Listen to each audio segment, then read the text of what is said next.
Good afternoon. My name is Sequoia Harrison, and this is my project partner, Elena Brown. We're going to be briefing you today on the Latino community, the largest minority group. The term Latin American can be traced back to the 1850s. 60 million people trace their heritage or origin back to a Spanish-speaking country. According to the 2019 Census Bureau, 60.5 million people of Spanish descent reside in the United States. Mexicans are the largest origin group of that population at 62%. People who identify their heritage as Spanish, Hispanic, or Latino can be of any race due to colonization and race mixing. Factors that unite Hispanics are that 2/3 believe they share a common culture in the United States. They also have identity preference, but it varies between those who are US born and immigrant born. Factors that divide Hispanics and Latinos are that they do not share a common name. Half prefer to be called by their country of origin. So if you meet a Puerto Rican person, they want to be called Puerto Rican because they're from Puerto Rico. Or if you meet a Dominican person, they want to be called Dominican because they're from the Dominican Republic.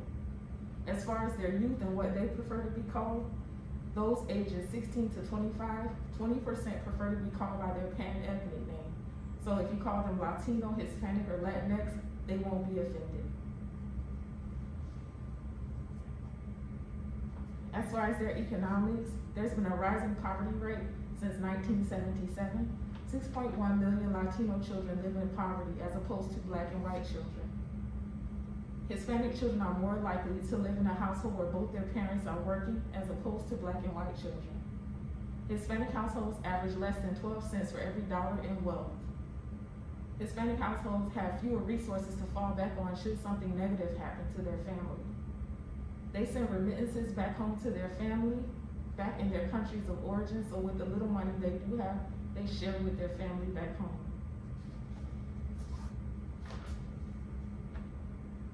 As far as education, there's been significant progress, but there's still a lot that needs to be done.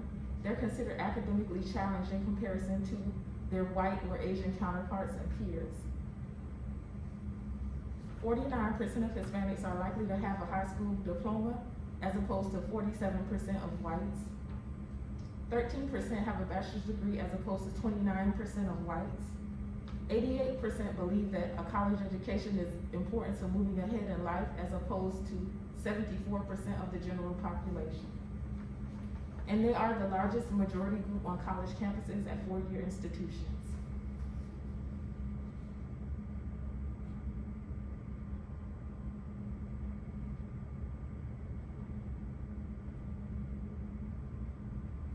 Okay, this slide just goes over their educational attainment.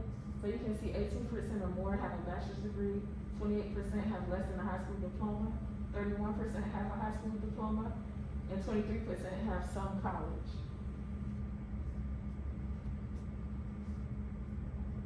All right, as far as politics, turnout is poor, but turnout is poor because oftentimes they aren't eligible to vote under the US Constitution. They may not have citizenship, and they also may not have access to bilingual voting materials. So even sometimes when the voting materials are bilingual, they still aren't able to decipher what's going on because voting has become more strict in the United States. During the Obama-Romney race, 1 in 10 votes were constituted for the Latino population. And in the key swing states and the battleground states, states like Colorado, Virginia, Nevada, and Florida, the votes were even higher in those states, double or more. And typically Democrats have been the group that have gained the most Latino votes at 71% during the Obama election. The Hispanic population is growing rapidly, and because of that, the Republicans and Democrats are doing more to try to garner their vote. And when they do different things, different tactics that they use, Hispanic people refer to them as Hispandering or pandering to the Hispanic population. Or they also call it fiesta politics, where it seems like all of a sudden then there's a Democratic Party or a Republican Party trying to garner their attention.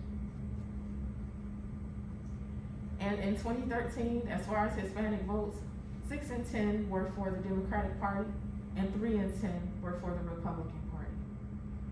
I'm gonna turn it over to Elena.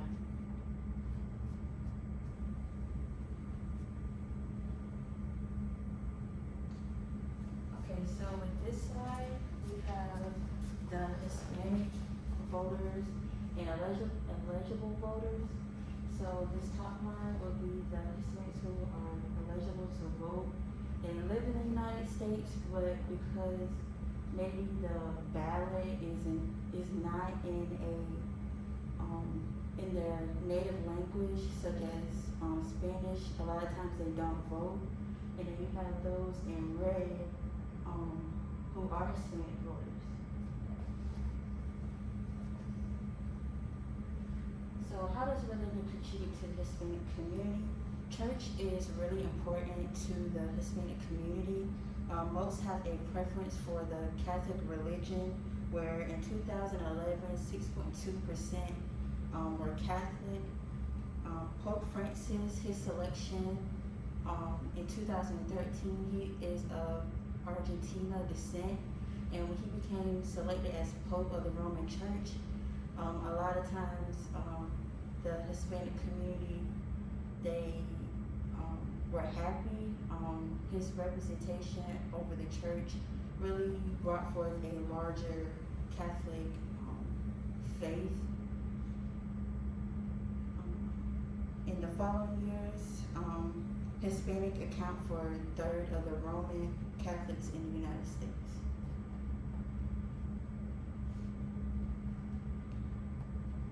Okay, how does religion contribute to the Hispanic community? So this continues on. Because of the large following, many Catholic churches are considering Dia de los Muertos, or Day of the Dead. Day of the Dead is a holiday that's between November 1st and the 2nd. The family come together and celebrate those who have passed away. They have altars that they set up for their family members, and they offer food and things that they would have enjoyed when they were alive. Besides Pope Francis being a priest, there is a low representation of Hispanic priests, where only 4.4 nationwide are Hispanic priests. And then you have Pentecostalism. Pentecostalism is an evangelical Christianity that has impacted the Latino Americans in the United States. Pentecostals believe in the Holy Spirit and faith healing.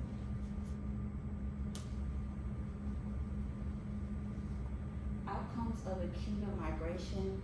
The Cuban presence has been in this country with large settlements in Florida since 1831. There are 79,000 Cubans on the 1960 census born in Cuba but reside in the U.S. And when Fidel Castro took power in 1959, a large migration of Cubans fled to America. There are three large influxes of immigrants in the 80s. First was when Castro came to power, and second is the freedom fights, which started because of the Camarita boat lift. With the Camarita boat lift, Castro was allowing Cubans to come to America to visit family who already had family in America. And because of that, people were coming by boat. It wasn't safe, so a lot of people were drowning and weren't making it to the States. So Cuba and America established a safer passage for Cubans who wanted to visit their families. So that's where the freedom flights started. Number three would be the Mariel boat lift, which is the third and largest influx of Cubans coming to America. It started between the Cold War. The Cold War was a conflict, typically propaganda and politics between different countries, deciding which is right, is democracy right, is communism or socialism. And then you have many Cubans who didn't want to go to war. So Castro, he made a statement saying that if people don't want to fight for our country, then they should leave. And so many people decided to take him on his word, and they left for America. And he also put that to his own advantage, where a lot of people left for the more Mariel boat lift. He sent drug lords and drug addicts, criminals, and individuals from mental hospitals.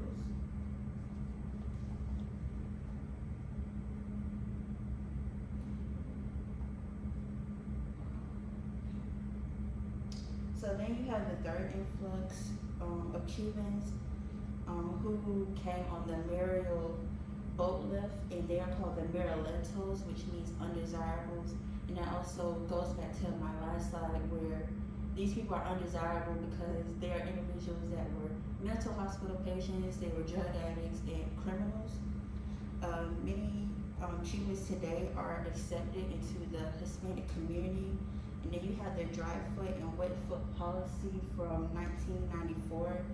And basically the dry foot and wet foot policy states that individuals from Cuba who are coming to America, if you can make it to America and reach land, then you are allowed to stay in America. But if you were caught and stopped at sea, then you were sent back to Cuba. And in 2017, President Obama, he ended the policy.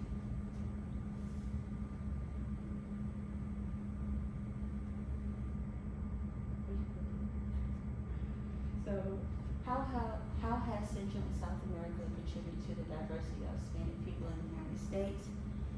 Many people think that every country under Mexico, these individuals speak Spanish, but that is not the case. Countries like Chile or Costa Rica have little in common, and not all of Central and South America speak Spanish, such as Brazil, they speak Portuguese, the French in Guyana speak French, and people from Suriname speak Dutch. They also have very different and distinct religion purposes, and also you can't really assume that people from South and Central America speak Spanish, because of course that's not the case, because they all come from different and individual countries. And lastly, these are our chapter terms. We have brain drain, color gradient, dry foot, wet foot, Marielitos, and ethnicity, Pentecostalism, and remittance. And then we also have a few key facts. I'll read off a few. There are 59 million Latinos in the United States, and 18% of them being in the U.S. population. Rural areas experience the fastest Latino population growth over the last decade, and the median income of Hispanic households is $51,450, and it nearly 20,000 less than the median income of white households. And these are our references.